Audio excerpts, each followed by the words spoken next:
At nag-ala resort na nga itong bubong namin. So apat-apat na nga silang nagtutulungan kasi ayaw nga tumigil ng ulan. At para na nga silang nagbabayanihan dahil dito sa ulan. Pati nga itong mga lumang gamit ay nabasa na rin. Sa lakas ng tubig ay pwede na nga kami mag-alaga ng isda dito. At kulang na nga ng 4 na tao dahil sa sobrang lakas ng ulan. Ayan na nga si Lolo at tinatali na para hindi na bumuhos ang ulan. Ang tagal na rin kasi na hindi umuulan dito kaya nagulat din kami. Nag-ala resort na nga ito dahil sa sobrang lakas ng ulan. Kapit na kapit nga sila dito kasi tumutulo talaga siya. Ay!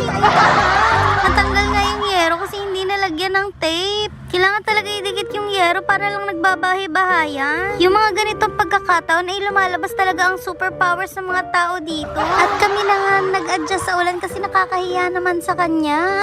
At kailangan nga pantay-pantay yung yero para mag-ala waterfall siya. Itong mga aso ay hindi na rin alam ang gagawin. Maswerte pa nga ngayon kasi hindi talaga bumaha.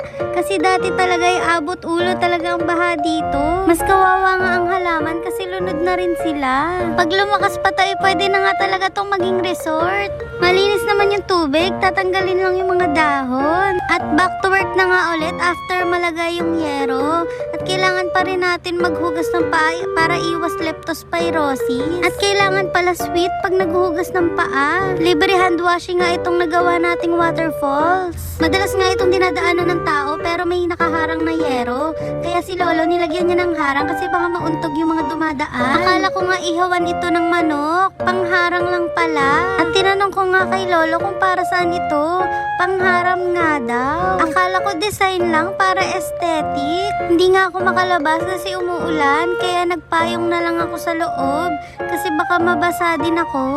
At tumila na nga yung ulan. Medyo humina na. I-check natin yung mga plants. Baka nalunod na sila. Sa labas, ganito yung itsura niya.